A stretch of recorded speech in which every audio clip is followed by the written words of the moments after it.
पितृपक्ष के अंतर्गत अगर पितरों की प्रसन्नता का ध्यान रखा जाता है तो उसमें सबसे मूल होता है श्राद्ध पक्ष में अगर थोड़ा सा भी होता है तो ध्रुमेश्वर महादेव और माता ध्रुमावती उसका कल्याण जरूर करती है। माताओं से निवेदन है, जिन माताओं की सन है जो पितरों के लिए सुन रहे हैं, 2 दाना चावल का, हाथ पानी का मटका है, हंडा है, परिंडा है, ये सोचकर सुनना कि पितृपक्ष की कथा हम बाबा कृष्णेश्वर नाथ की पवित्र भूमि महाराष्ट्र बेरुल से सुन रहे हैं। और जितने भी लोग कथा को श्रवण कर रहे हैं, जो पितरों के लिए सुन रहे हैं, 2 दाना चावल का हाथ में लेकर कथा को श्रवण करने के बाद अपना जो पानी का मटका है, हंडा है, परिंडा है, वो उस हंडे मटके के पास में 2 दाना चावल अपने गोत्र का बोलकर छोड़ देना। उस मटके के पास में, हंडे के पास में, पानी के मटके के पास में, क्योंकि ये पितृपक्ष की कथा। आपको मालूम होगा कि इस व्यासपीठ से बार बार चावल के दानों का अक्षत का वर्णन किया जाता है। अक्षत एक उजला अन्न है। चावल एक उजला अन्न माना जाता है और उस अन्न का महत्व ये रहता है कि जब हम पितृपक्ष में अपने पूर्वजों के लिए, अपने पूर्वजों का स्मरण कर कर यदि शिव महापुराण की कथा को श्रवण कर रहे हैं और कथा का रसतत्व ग्रहण कर रहे हैं, तो उस कथा के रसतत्व को हम उज्जवल अन्न के साथ अपनी जिंदगी को उज्जवल करने के लिए श्रवण करें। अब ये बात तो हमने अक्षत दाने की बोली, जो आस्था चैनल पर टीवी पे कथा सुन रहे हैं उनके लिए। और तुम अगर चावल रख लोगे तो ताली कैसे बजाओगे भजन में?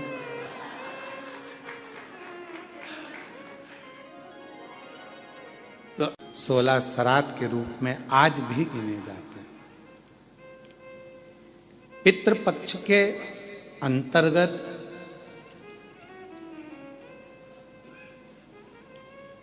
अगर पितरों की प्रसन्नता का ध्यान रखा जाता है तो उसमें सबसे मूल होता है गाय का गोबर की अलोनी जो बनाते हो, कंडा गोबरी, और उस गोबरी में, उस कंडे पर जलाने के बाद उसमें घी और गुड़ या शक्कर मिलाकर उसकी धूप देना। ये बड़ा मूल। क्यों महाराज? शिव महापुराण की कथा कहती है अन्न 5 रात्रि तक हमारे शरीर के अंदर रहता है। कितने रात्रि? 5 रात्रि। दूध 7 रात्रि तक हमारे शरीर में रहता है और दही 20 रात्रि तक हमारे शरीर में रहता है। केवल एक घी गौ माता का ऐसा होता है जो 1 महीने तक हमारे शरीर में रहता है। इसलिए सनातन हिंदू धर्म में, हमारे सनातन धर्म के अंतर्गत श्राद्ध पक्ष में 16 दिन गाय का गोबर का जो कंडा होता है, गोबरी, उस कंडे को जलाकर उसके अंदर घी और गुड़ का धूप दिया जाता है और वो धूप तृप्ति का केंद्र के अंतर्गत श्राद्ध पक्ष में 16 दिन गाय का गोबर का जो कंडा होता है, गोबरी, उस कंडे को जलाकर उसके अंदर घी और गुड़ का धूप दिया जाता है और वो धूप हमारे पितरों की तृप्ति का केंद्र बनता है। तृप्ति का। कई लोग कहते हैं गुरुजी ये धूप देना जरूरी होता है क्या? पितरों के लिए क्या कंडा जलाकर, गोबरी जलाकर उसमें घी शक्कर या घी गुड़ छोड़ना जरूरी होता? जरूरी है। हम तो हमेशा कहेंगे, चाहे तुम बड़े मल्टी में रह रहे हो, मॉल में रह रहे हो, तुम्हारा मन जहां तुम वीआईपी में रह रहे हो, तो भी प्रयास करा करो कि 16 दिन में एक दिन आप धूप जरूर दें। बहुत जरूरी। इसकी कहीं कथा का वर्णन आता है? क्यों नहीं आता? अगर हम उठाकर देखें हमारे शास्त्रों को, हमारे पुराणों को, तो आप स्मरण करेंगे कपिल मुनि जी के आश्रम में 60,000 राख के ढेर बने सूर्य वंश के पुत्र। महाराज राजा सगर की 2 धर्म पत्नियां थी। पहले नंबर पर केशनी, दूसरे नंबर पर सुमति। और राजा सगर की 2 धर्म पत्नियां हैं। उसमें से राजा सगर की पहली पत्नी केशनी से 60,000 बेटों ने जन्म लिया।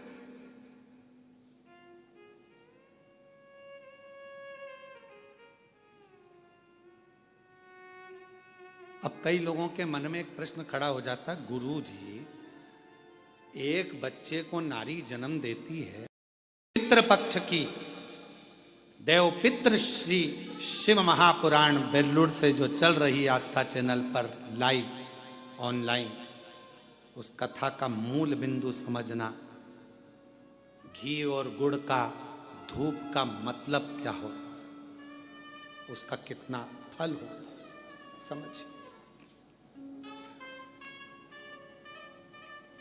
ढूंढ रहे हैं राजा सगर के पुत्र दिलीप, ढूंढ रहे हैं, पर ना 60,000 भाई मिल रहे हैं, ना अश्वमेध यज्ञ का अश्व मिल रहा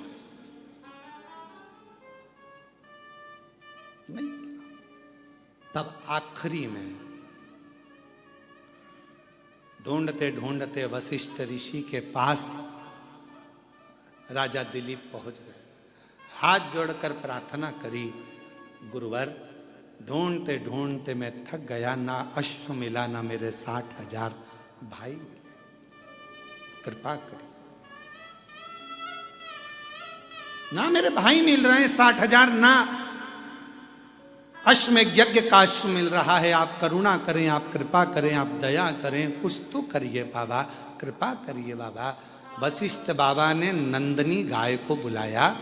नंदनी गाय को बुलाकर दिलीप के सामने नंदनी गाय के दूध को धोआ, दूध का घी बनाया और घी बनाकर उसको नंदनी गाय के गोबर के कंडे को बनाकर थापकर, उस गोबरी को सुखाकर, उसको जलाकर, उसमें गाय का घी और थोड़ा सा गुड़ डालकर उसका धूप निकाली और राजा दिलीप से कहा, दिलीप ये गाय का घी का धुआं जहां जाए इसके पीछे जा, ये वहीं जाकर रुकेगा जहां पर वो अश्वमेध यज्ञ का अश्व होगा, और तेरे 60,000 भाई जहां होंगे वहीं रुकेगा, वहीं। कई लोग कहते पितृपक्ष में घी गुड़, घी शक्कर गोबरी पर, कंडे पर जलाकर क्यों छोड़ना, क्यों? कई लोग कहते मम्मी ओल्ड फैशन, हमारे को हम नहीं करेंगे मम्मी, हम नहीं। क्यों? वशिष्ठ बाबा ने कहा ये धुआं, इस घृत का धुआं वहीं जाकर रुकेगा जहां तेरे 60,000 भाई होंगे।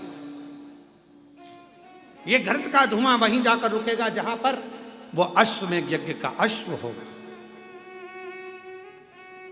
और मेरी जीजियों, मेरी बेटियों, मेरी माताओं, मेरी भाभियों, मेरी बहुओं, मेरे भाई, मेरे बहन, मेरे जीजाओं, मेरे पिता तुल्य बुजुर्ग जन, मेरी माताओं, श्राद्ध पक्ष में अगर थोड़ा सा भी कंडे को जलाकर, गाय के गोबर को सुखाकर, उसका कंडे पर अगर थोड़ा सा घृत, गाय का घी और गुड़ दिया है, तो उसका धुआं तुम्हारे घर से निकलकर आपके पूर्वजों तक पहुंच ही जाता है।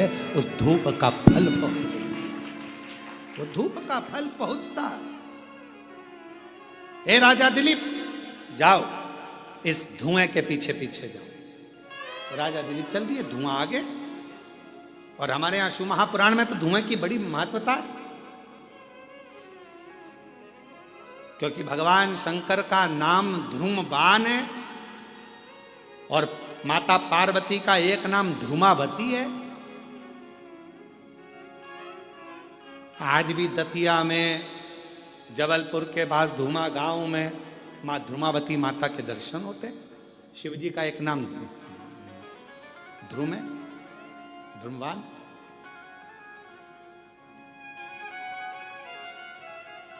शिव जी की आराधना में, शंकर भगवान की पूजन में गाय का गोबर, देसी गाय का गोबर सुखाकर कंडा बनाकर, गोबरी बनाकर, उस पर थोड़ा सा गाय का घी डालकर और गूगल, बाजार में मिलता है गूगल थोड़ा सा डालकर, यदि कोई शंकर जी की आराधना 21 दिन तक उस धुएं को साक्षी बनाकर मूल मंत्र का जाप श्री शिवाय नमस्तुभ्यम के साथ अपने मन की कामना यदि कोई करता है तो ध्रुमेश्वर महादेव और माता ध्रुमावती उसका कल्याण जरूर करती है। और मेरे माताओं से निवेदन है, जिन माताओं की संतान नहीं होती, गर्भपात हो जाता है, गर्भस्थ बच्चा 2-3 महीना रहने के बाद गिर जाता है, 4 महीना के बाद बच्चा गिर जाता है, बच्चा नहीं रह पाता है, 3 महीना, 2 महीना, 15 दिन, 1 महीना लगा कि अब की बार गर्भ ठहर गया है और मालूम पड़ा बच्चा फिर नहीं रहा, तो जिसके गर्भस्थ तकलीफ रहती है, गर्भ में गांठ हो गई, बच्चेदानी में गठान हो गई, या चेस्ट में गांठ हो गई, या गर्भस्थ कोई तकलीफ हो गई, तो हम निवेदन करेंगे कि आप प्रयास करो, कोई से भी 21 दिन छाट लो कि इस दिन में कोई 21 दिन तक नियम धारण करना। उस बीच में अगर रजोधर्म आ जाता है तो घर का कोई व्यक्ति करे, पर 21 दिन तक वो नियम धारण कर। देसी गाय का गोबर का कंडा, गोबरी सूखी हुई, उसको छोटा सा टुकड़ा जला लो, जलाकर उसको एक छोटे से दिया पात्र जो भी हो उस पात्र में रखकर, देसी गाय का घी थोड़ा डालकर, गूगल डालकर, उस धुएं की लो में एक ज्योति को प्रकट कर कर, अर्थात एक दीपक उसके सामने प्रकट कर कर, और श्री शिवाय नमस्तुभ्यम का जाप कर कर, पंचाक्षर मंत्र नमः शिवाय, षडाक्षर मंत्र ओम नमः शिवाय, या मूल मंत्र अपने गुरु का कोई स्मरण कर कर, जब आप उस ध्रुमेश्वर महादेव के सामने ध्रुमावती की साक्षी में कुछ मांगोगे तो वो पूर्ण जरूर करता है, पूर्ण जरूर।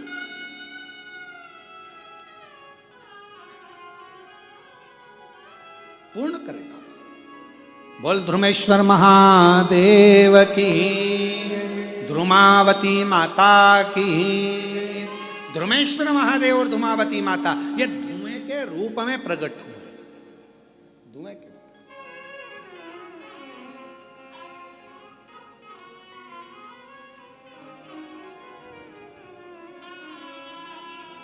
कुबेरेश्वर धाम कौन कौन गए? जरा हाथ उठाओ, जरा सब लोग गए हो?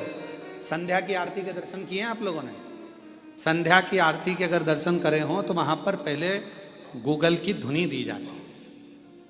शिव जी की आरती जब होती है तो उसमें धुपाड़ा लगाया जाता है, उसमें गूगल छोड़ा जाता है, धूप छोड़ी जाती है, और उस धुएं की साक्षी में प्रथम आरती धूप की मेरे शंकर भगवान की, उसके बाद में फिर दीप आरती।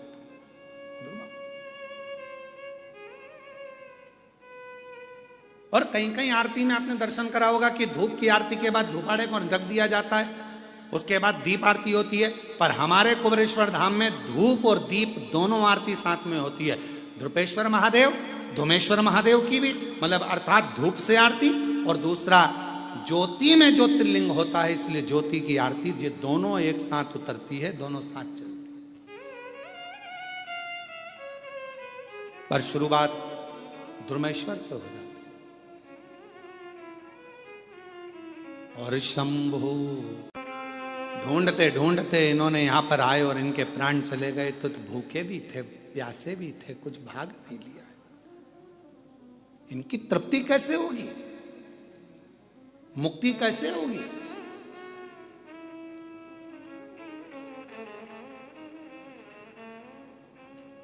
जाओ, जब पृथ्वी पर मृत्यु लोक पर गंगा मैया आ जाए, तुम लेकर आ जाओ और वो गंगा का जल इनको तार दो। पर गंगा जल नहीं आए जब तक तो इनका मुक्त होना, मोक्ष होना, इनका अन्न भाग, इनका भोजन, इनकी तृप्ति कैसे होगी? कैसे? कपिल मुनि ने कहा ये तो वशिष्ठ बाबा ही बताएंगे, ये तो वशिष्ठ ऋषि ही बताएंगे, मैं नहीं बता सकता। पर इतना जरूर कहता हूं, जिस दिन गंगा मैया आएगी ये 60,000 राख के ढेर उस दिन तर जाएंगे, मुक्त हो जाएंगे। दिलीप चले वशिष्ठ बाबा के पास में पहुंचे कि ये जो तुमने गाय का घी छोड़कर, गुड़ छोड़कर जो धुआं दिया था, वो शिवजी ने, वो धुमेश्वर ने हमको मार्ग तो बता दिया धुएं ने, पर मेरे भाई जो 60,000 राख का ढेर बन गए वो भटक रहे होंगे, क्योंकि उन्होंने संकल्प लिया था जब तक अश्व ना ढूंढे तब तक हम कुछ ग्रहण ना कर, भूखे होंगे, प्यासे होंगे। वशिष्ठ ऋषि ने कह दिया तुम चिंता मत करो, ये गौ माता के घृत से जो धुआं निकला है ये वो पितृलोक में जाएगा, जहां तुम्हारे 60,000 नहीं, जितने जितने तुम्हारे सूर्य वंश के भी जितने पूर्व के तुम्हारे पितृ विराजमान हैं, उनको ये धुआं ही तृप्ति प्रदान कर देगा और उनको भूख नहीं लगने देगा, और वो वर प्रदान तुम्हारे ऊपर करेंगे, वर देंगे तुम्हें। और मैं आज वचन देता हूं, वशिष्ठ जी कहते हैं मैं वचन देता हूं आज, जिसके घर में, आंगन में गाय के गोबरी पर, कंडे पर गौ माता के ही घृत से जो धुआं प्रकट होगा वो पितरों की तृप्ति देगा, पूर्वजों की तृप्ति देगा। उसके पितर भूखे नहीं रह सकते, उसके पितर भटक नहीं सकते, वो कभी इधर उधर भटकेंगे। कई लोग कहते हैं कि हमारे यहाँ पितृदोष लग गया, पितृदोष लग गया, कोई ने कहा ये दोष लग गया, कोई ने कहा वो दोष लग गया। शिव महापुराण की कथा, राजा भागीरथ का चरित्र, दिलीप का चरित्र, राजा सगर का चरित्र, 60,000 उन पुत्रों का चरित्र वर्णन कर रहा है कि जरा से धूप से दिए हुए जरा सी घी की आहुति से पितरों को तृप्ति मिल जाती। पितरों देना चाहिए। महाराज फिर निवेदन करूं आपको, अन्न कितने रात्रि रहता है शरीर में? 5। दूध कितनी रात्रि रहता है? 7 रात्रि शरीर में रहता है। दही कितनी रात्रि शरीर में रहता है? 20 रात्रि दही हमारे शरीर में रहता है। और गौ माता का घी यदि हमारे शरीर में थोड़ा भी पहुंच जाता है तो वो 1 महीने तक निवास करता है। उसी तरह गाय का घी जब गोबरी में छोड़ा जाता है, कंडे में छोड़ा जाता है, अग्नि में छोड़ा जाता है, तो वो वायुमंडल में 1000 वर्ष तक निवास करता है। और वो घृत हमारे जीवन को आनंदित, क्यों यज्ञ क्यों होते हैं? ये यज्ञ क्यों कहते हैं गाय के घी से यज्ञ करो, आहुतियां दो, हवन करो? क्यों कहते? पुण्य, आनंद देता। कथा कह रही है, आगे चरित्र आया और उस चरित्र में वर्णन किया गया। महाराज सुंदर देवराज नामक का एक सुंदर आनंदमय भाव ब्राह्मण का वर्णित किया। उन्हीं पितृलोक के दरवाजे पर सनकादि ऋषि बैठकर तप कर रहे हैं, साधना कर रहे हैं। सनत कुमार बैठे हैं और भगवत भजन में डूबे हुए, मंत्र जाप में, नाम जाप में, स्मरण में डूबे हुए, तप साधना में डूबे हुए। थोड़ी देर बाद वहीं से मैना निकल कर जाती हैं। हमारा शास्त्र कहता है कि कोई दरवाजे पर बैठा हो, भोजन की थाली रखी हो, कोई संत साधु बैठा हो, कोई सन्यासी बैठा हो, कोई कथा में बैठा हो, कोई सत्संग में बैठा हो, कोई भजन में बैठा हो, या जिस आसन पर बैठकर हम भगवान की आराधना कर रहे हो, साधना कर रहे हो, उस पर अपना लात, अपना चरण, अपना पांव नहीं लगना चाहिए। जिस आसन पर बैठकर हम भजन करते हैं उस आसन को पांव से नहीं सरकाना चाहिए, उस आसन को पांव से एकाग्रित नहीं करना चाहिए। पहले शिव महापुराण की कथा आपने और हमने बहुत श्रवण करी, सुनिए। पितृपक्ष में भी बहुत श्रवण करी, पर ऐसा क्या क्रम है कि पितरों के पक्ष में जब शिव महापुराण की कथा होती है, पितृपक्ष में जब देवाधिदेव महादेव की यह पवित्र कथा होती है, तो हमारे पूर्वज, हमारे पितर इस पवित्र कथा का लाभ लेते हैं, कथा को श्रवण करते हैं। एक बात हमने पहले भी कही, आज फिर कहते हैं, देवताओं के लोक में सबसे ज्यादा सुंदर लोक है पितृलोक।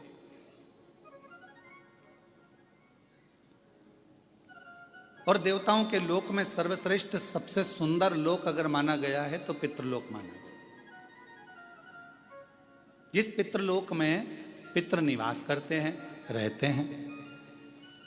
अब आप कहोगे गुरुजी ये पितृलोक का वर्णन कहाँ है? तो शिव महापुराण के प्रारंभ में विद्येश्वर संहिता के अंतर्गत ही आप इसको श्रवण कर सकते हैं, या